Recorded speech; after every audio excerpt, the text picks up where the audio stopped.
प्यारे विद्यार्थियों, समग्र शिक्षा अभियान हिमाचल प्रदेश के तत्वावधान में आरंभ की गई हर घर पाठशाला में आपका स्वागत है।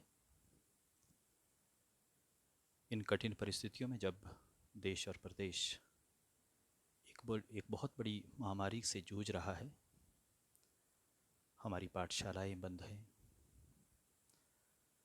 हम विचारों का आदान प्रदान आमने सामने होकर के नहीं कर पा रहे हैं,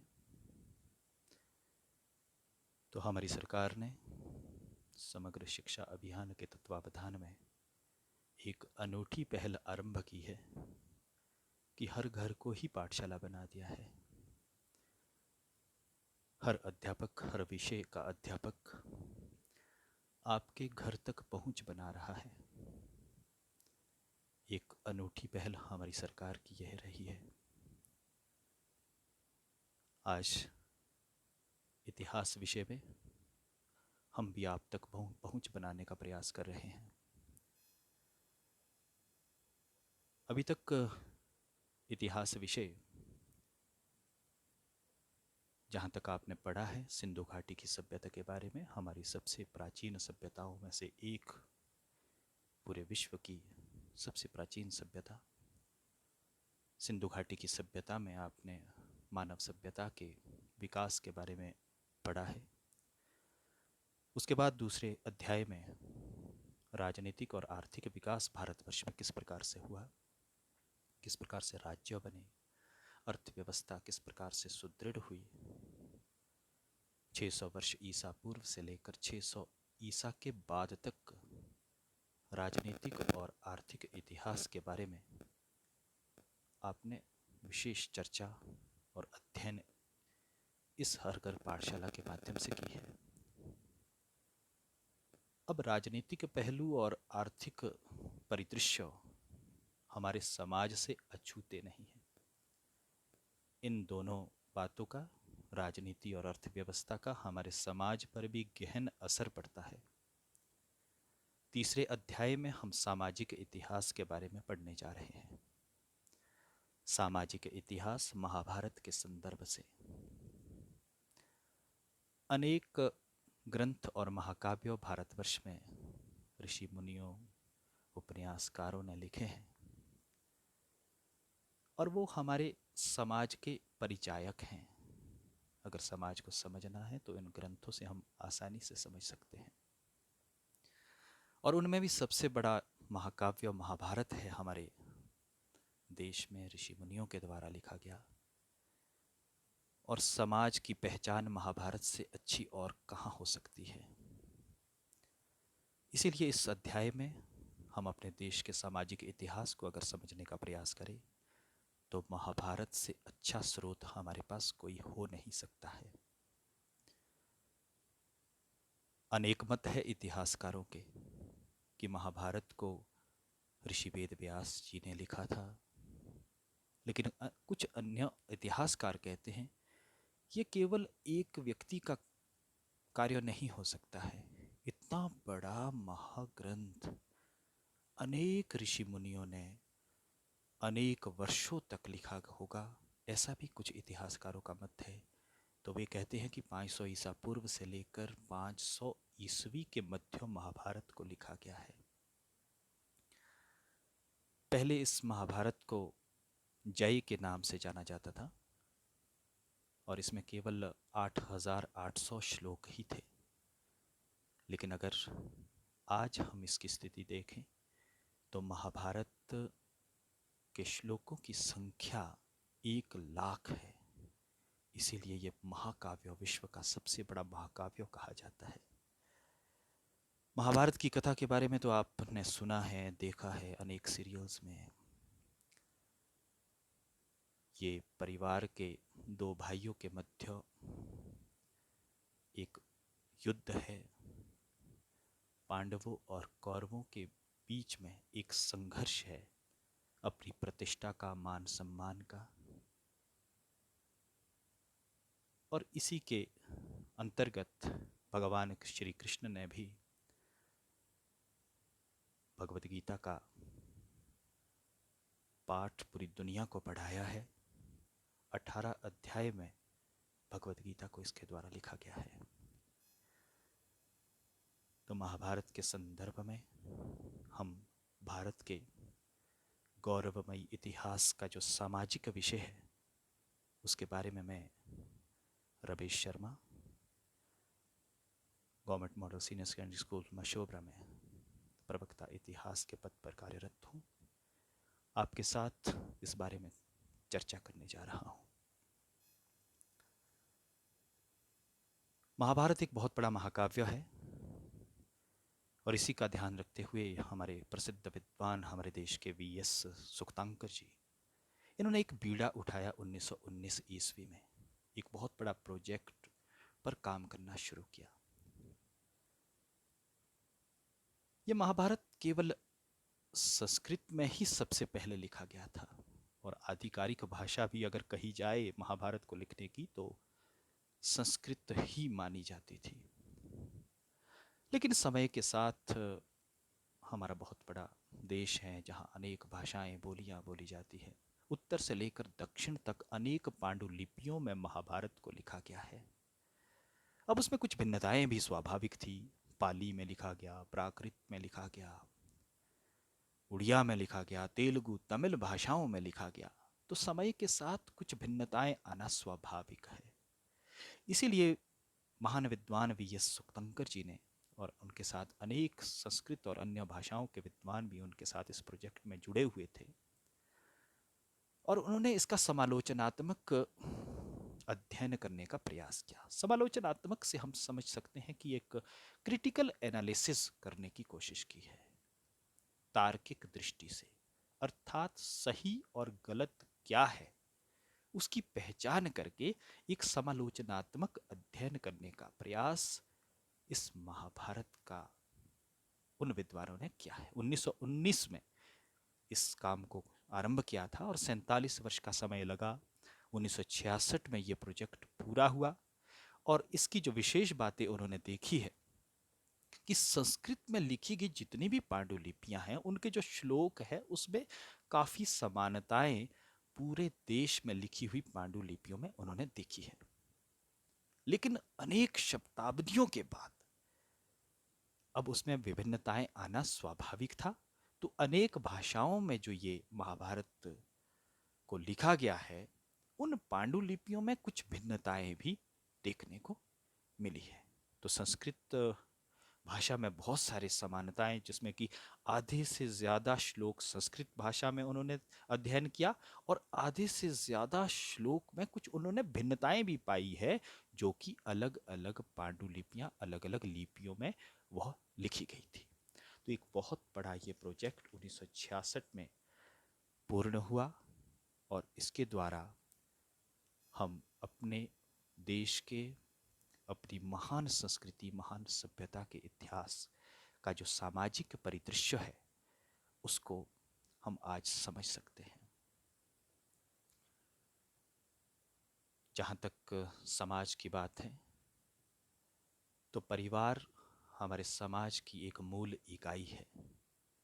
इस अध्याय में हम परिवार, विवाह, नातेदारी, जाति, वर्ग, वर्ण ये सब हमारे समाज के अभिन्न अंग हैं। इन्हीं बातों को ध्यान में रखते हुए हम इस अध्याय में चर्चा करने जा रहे हैं। सबसे पहले आरंभ करते हैं परिवार से। परिवार हमारे समाज की एक मूल इकाई है। जिस तरह से एक भवन को बनाने के लिए एक ईंट से आरंभ करना पड़ता है उसी तरह से एक परिवार, अनेक परिवार और इसी तरह से एक गांव समाज बनता है। अर्थात परिवार हमारे समाज की एक मूल इकाई है और मनुष्य अन्य प्राणियों से भिन्न है। निसंदेह हम अलग हैं उनसे। इसीलिए तो हम सामाजिक प्राणी हैं कि हम समाज में एक दूसरे के साथ दुख और सुख में जुड़े हुए हैं। हम एक सामाजिक प्राणी हैं और मनुष्य जो है वो एक परिवार में ही जन्म लेता है और उस परिवार में मनुष्य सबसे पहले अपनी माँ से बोली सीखता है, आदर्श मूल्य सीखता है, व्यवहार हमें समाज के साथ कैसे करना है, सबसे पहली पाठशाला तो हमारी परिवार ही है। और परिवार की वजह से ही हमारा समाज में पहचान बनती है। अन्य पशुओं का आप उदाहरण देख लीजिए, उनके परिवार का पता नहीं होता है कि ये वो किस परिवार से है, लेकिन मनुष्यों का तो सर्वप्रथम परिवार ही उसकी पहचान है। कोई भी आदमी बता देगा कि ये फला परिवार से है। एक अलग पहचान देता है परिवार हमारे समाज में। हमारे व्यवहार कैसे होने चाहिए उसका कंट्रोल करता है, उसका नियंत्रण, उसको नियमित करता है व्यवहार को। अच्छा व्यवहार आज आप बच्चों अगर करते हैं तो समाज में कहा जाता है कि इस बड़े परिवार का ये बच्चा है, इसीलिए इसके अच्छे आदर्श है। आप बुरे कृत्य करेंगे तो परिवार का नाम आपसे पहले बदनाम होता है। आपको कोई नहीं कहेगा, सबसे पहले बोलेंगे किसका बेटा है ये, किसकी बेटी है ये, किस परिवार से आता है, उस परिवार का नाम सबसे पहले आएगा। तो परिवार हमारे सब अच्छे और बुरे व्यवहारों को नियंत्रित करता है। अगर इसकी अनेक परिभाषाएं हम समाज शास्त्र में अगर देखें, परिवार की अनेक परिभाषाएं दी गई है, लेकिन एक सबसे उत्तम परिभाषा अगर मुझे कहीं यहाँ पर मिली है, वो मैं आपके साथ यहाँ साझा कर रहा हूँ कि परिवार साधारणतया पति पत्नी और बच्चों के समूह को कहते हैं, किंतु दुनिया के अधिकांश भागों में वह सम्मिलित वास वाले रक्त संबंधियों का समूह है, जिसमें विवाह और दत्तक प्रथा स्वीकृत व्यक्ति भी सम्मिलित है। एक पुरुष और स्त्री के परिवार में विवाह के उपरांत आरंभ करने से परिवार बनता है और उनके बच्चों से का एक समूह बन जाता है, जो सामान्यतः जिसे हम परिवार कहते हैं।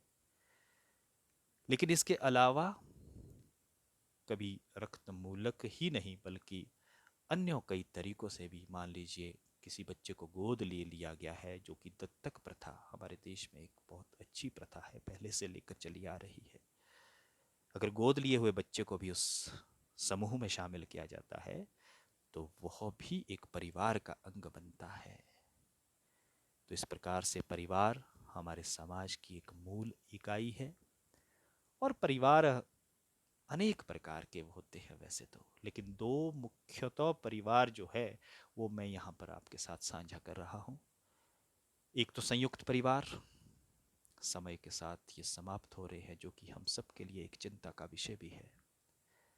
पहले संयुक्त परिवार, जॉइंट फैमिलीज ही हुआ करती थी, जिसमें सदस्यों की संख्या अधिक होती थी। आप यहाँ देख सकते हैं दादा दादी, ताया चाचा चाची, उन सब के बच्चे, बहुत बड़ी संख्या परिवार की हो जाती थी। एक दूसरे के साथ सुख और दुख बांटे जाते थे, जिम्मेदारियों को बांटा जाता था। लेकिन शहरीकरण के साथ, समय के साथ परिवार छोटे होने लग गए। न्यूक्लियर फैमिलीज जिनको कहा जाता है, एकल परिवार, केवल माता पिता और उनके बच्चे, वहीं तक हम आज रह गए हैं।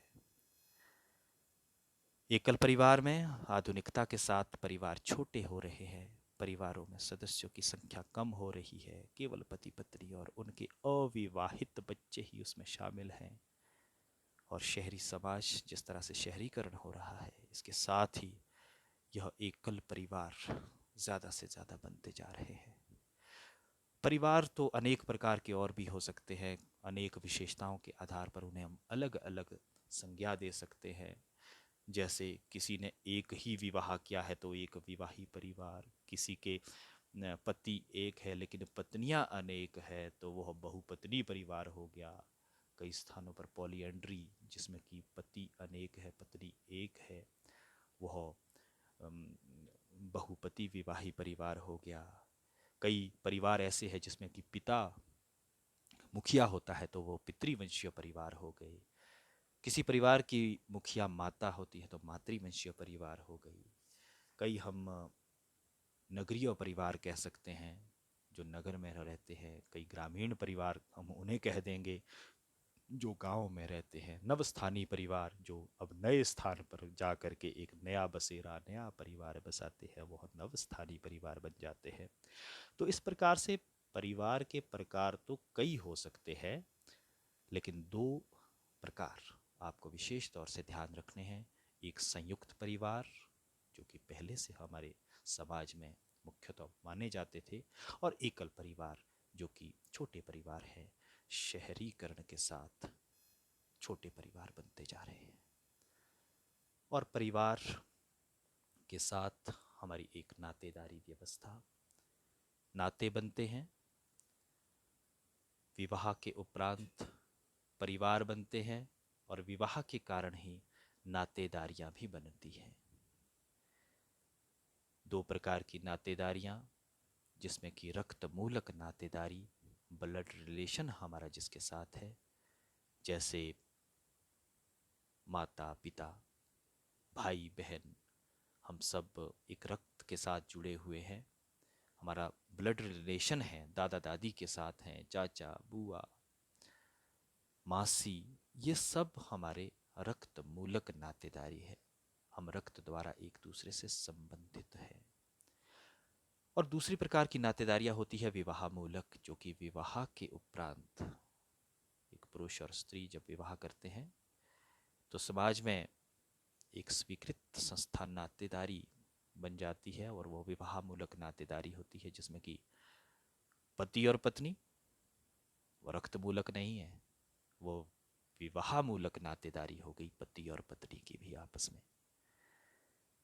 और पति के जितने भी संबंधी हैं, वह उस पत्नी के विवाह मूलक नातेदार बन गए। सास ससुर, जेठ, देवर, ननद, ये सब विवाह के उपरांत ही तो उस स्त्री के नातेदारी बनी है। और उसी तरह से पुरुष की भी नातेदारी विवाह मूलक बन गई। जितने भी पत्नी के रिश्तेदार थे, संबंधी थे, अब उसके माता पिता, अब वो पति के सास ससुर हो गए। जीजा बन गए हैं, वो तो साला भी होंगे, साली भी होगी। तो इस तरह से विवाह मूलक और रक्त मूलक दो प्रकार की नातेदारियों की बात यहाँ पर हुई है। अब ये परिवार, नातेदारियाँ, ये तब बनी हैं जब एक सबसे पुरानी हमारे समाज की एक स्वीकृत संस्था विवाह आरंभ हुआ। विवाह एक सामाजिक प्रणाली है जिसके अनुसार दो या अधिक व्यक्ति परिवार की स्थापना करते हैं। आजकल तो प्रचलन एक और एक का है। समाज में जैसे जैसे शिक्षित हो रहा है समाज, इस तरह की बातें भी अब समाप्त हो रही है। जो पहले हुआ करती थी कि बहुपति होते थे, बहुपत्नियां, एक से अधिक व्यक्ति भी विवाह किया जाता था, लेकिन आज के समय के साथ अब एक और एक का ही प्रचलन अधिक है। विवाह के माध्यम से परिवारों की स्थापना होती है, नातेदारी व्यवस्था विकसित होती है, जिसके बारे में हमने अभी पहले चर्चा की है। तो विवाह से ही दोनों बातें होती है। समाज हमारा तभी बनता है जब हमारा विवाह, जो एक स्वीकृत सामाजिक प्रणाली है, उसके उपरांत ही परिवार बनते हैं, और उसके बाद ही समाज में नातेदारियां हमारी बनती है, रिश्तेदारियां बनती है। अब इस विवाह के उद्देश्य क्या है? अन्य पशुओं में आप इस तरह की प्रणाली व्यवस्था को नहीं देख पाते हैं, तभी उनका एक समाज विकसित समाज नहीं है। हमारा एक विकसित समाज है मनुष्य का। और इस विवाह के उद्देश्यों की अगर हम बात करें तो इससे मानसिक संतुष्टि भी मिलती है। अब पति और पत्नी आजीवन उन्हें मालूम है कि हमें किस प्रकार से अपने जीवन का संचालन करना है। एक मानसिक संतुष्टि उनकी हो जाती है। शारीरिक और लैंगिक इच्छाओं की भी पूर्ति होती है। समाज में एक सुरक्षा का एहसास पति को भी होता है, पत्नी को भी होता है। अब वो असुरक्षित महसूस नहीं करते हैं। पत्नी को भी पता है कोई भी संकट आएगा तो पति मेरे साथ हैं, पति को भी पता है कि हर सुख दुख में मेरी जो अर्धांगिनी है वो मेरा साथ देगी। परिवार की आर्थिक आवश्यकताओं की भी पूर्ति इसके द्वारा होती है। अर्थव्यवस्था, कमाई, रोजगार एक दूसरे के साथ, एक दूसरे के सहयोग से उनको भी पूरा किया जाता है। और वंश परंपरा भी आगे बढ़ती है। जब विवाह एक संस्था है तभी तो पता लगता है कि इसकी कौन सी वंश था, ये किस परिवार से आता है। तो एक वंश परंपरा जो हमारे भारतीय समाज का एक अटूट अंग है, वह भी विवाह के उपरांत ही हो पाता है। और हिंदू धर्म में अगर विशेष तौर से हम अपने धर्म की बात करें तो यहाँ पर विवाह को केवल एक भौतिक सुख का ही नहीं बल्कि आध्यात्मिक सुख का भी माध्यम इसको माना जाता है। सभी धर्मों में इस तरह की बात की गई है, लेकिन हिंदू धर्म में तो विशेष तौर से इसे आध्यात्मिक सुख का माध्यम माना गया है। अब विवाह कई प्रकार के होते हैं, उसके बारे में भी थोड़ी सी यहाँ पर चर्चा विवेचना करना बहुत आवश्यक है। एक विवाही परिवार जिसमें केवल एक पुरुष और एक स्त्री आपस में बंधन में बंधते हैं, आजीवन साथ रहने की कस्में करते हैं, वह एक पुरुष और एक स्त्री, एक विवाही परिवार। बहुपत्नी विवाह अभी तक भी आप समाज में देखते हैं, कई स्थानों पर हम अभी तक देखते हैं कि एक पुरुष ने एक से अधिक स्त्रियों के साथ विवाह किया होता है, एक से अधिक उनकी पत्नियां होती हैं, तो बहुपत्नी विवाह हो गया। और बहुपति विवाह महाभारत के संदर्भ से हम यहाँ पर पढ़ रहे हैं, और उसका उदाहरण हमें सबसे पहले अगर ध्यान में आता है तो पांडवों की 5 भाइयों की एक पत्नी द्रौपदी थी। वह पॉलीएंड्री है, बहुपति विवाह। पति एक से अधिक हो सकते हैं लेकिन पत्नी उनकी केवल एक होती है। और ये हमारे समाज में अभी तक कई जगह देखने को मिलता है, आपको इस तरह की जानकारी होगी। हमारे देश और प्रदेश में भी बहुपति विवाह कई स्थानों पर आज भी हम देखते हैं। और इसमें भी दो प्रकार आ जाते हैं कि एक भ्रातृ बहुपति, जिसमें कि भाई, सगे भाई जो है पति हैं, और कई जगह पर ऐसा भी देखा गया है कि जो बहुपति अन्य जो कई पति हैं वो सगे भाई आपस में नहीं है, तो वो गैर भ्रातृ बहुपति विवाह कहा जाएगा। अंतर विवाह अपनी ही जाति में, अपने गोत्र, अपने टोटम में अगर विवाह करते हैं तो वो अंतर विवाह है। और बहिर्विवाह अपनी जाति गोत्र से बाहर यदि हम विवाह करते हैं तो वह बहिर्विवाह हो जाता है। इसी तरह से विवाह के कई प्राचीन प्रकार भी देखने को यहाँ पर हैं। हमारे ऋषि मुनियों ने धर्मसूत्र और धर्मशास्त्र लिखे हैं, जिनमें कि मनुस्मृति सभ्य से मुख्यतः है कि 200 ईसा पूर्व से 200 ईस्वी के मध्य मनुस्मृति लिखी गई, और इसमें 8 प्रकार के विवाह की विवेचना की गई है। जो 4 प्रकार के विवाह यहाँ पर सबसे पहले आ रहे हैं, ब्रह्म विवाह, देव विवाह, आर्ष विवाह और प्रजापत्य विवाह, यह बड़े उत्तम श्रेणी के विवाह माने गए हैं। ब्रह्म विवाह, पिता जो है अपनी कन्या के लिए योग्य उच्च चरित्र वाले वर का चयन करते हैं और उनसे विवाह करवाते हैं, तो वो ब्रह्म विवाह है। देव विवाह, यज्ञ करने वाले जो पुरोहित होते थे वह ज्ञानी होते थे, विद्वान होते थे। अगर पिता उसी पुरोहित के साथ पुत्री का विवाह करता है तो वो देव विवाह माना जाता था, कि देवताओं के आज्ञा के अनुसार वह विवाह हो रहा है, इसलिए देव विवाह कहा जाता था। और आर्ष विवाह, इसमें ऋषि अगर गाय या बैल की जोड़ी जो है किसी कन्या के पिता को भेंट स्वरूप देते थे, तो माना जाता था कि वह ऋषि विवाह करना चाहते हैं उस कन्या के साथ, और उस ऋषि के साथ कन्या का विवाह करवाया जाता था। आर्ष विवाह पिता की सहमति से ही यह भी होता था। प्रजापत्य विवाह में भी बिल्कुल ब्रह्म विवाह की तरह ही पिता अपनी पुत्री का विवाह किसी योग्य वर के साथ करवाता था। तो ब्रह्म विवाह, देव विवाह, आर्ष विवाह और प्रजापत्य विवाह, ये 4 उत्तम श्रेणी के विवाह हमारे शास्त्रों में लिखे गए हैं। लेकिन जो 4 प्रकार के ये विवाह है, असुर विवाह, गांधर्व विवाह, राक्षस विवाह और पैशाच विवाह, ये निष्कृष्ट श्रेणी के विवाह पहले से लेकर माने जाते थे, और समय के साथ आज भी इनको बहुत अच्छा कई जगह पर नहीं माना जा सकता है, किसी भी तरह से माना नहीं जा सकता है अच्छा। असुर विवाह, जहाँ पर विवाह के बदले चाहे कन्या चाहे वर दूसरे से धन की उगाही करता है, अर्थात दहेज की डिमांड करता है। अगर दहेज मांगता है तो वो असुर विवाह है, आसुरी उम, तरह की वो बातें हो जाती है कि धन के बदले में वर या वधु की कामना करना वह असुर विवाह है। गांधर्व विवाह यह प्रेमवश विवाह, माता पिता की आज्ञा के बिना यदि कन्या या वर प्रेमवश माता पिता की अनुमति के बिना विवाह करते थे तो वो गांधर्व विवाह कहलाता था। और राक्षस विवाह बलपूर्वक अगर कन्या का अपहरण करके विवाह किया जाता था तो उसे राक्षस विवाह कहा जाता था। और पैशाच विवाह तो एक तरह से सबसे निष्कृष्ट है, निष्कृष्ट जिसको हम कहेंगे अधर्म है। ये तो अधर्म विवाह है जिसमें कि काम वासना की पूर्ति के लिए बलपूर्वक लड़की के साथ यौन संबंध स्थापित करके यदि कोई विवाह करता था तो वह पैशाच विवाह है। तो इस प्रकार से ये जो चार तरह के विवाह है, असुर विवाह, गांधर्व विवाह, राक्षस विवाह, पैशाच विवाह, यह निम्न श्रेणी के विवाह माने जाते हैं।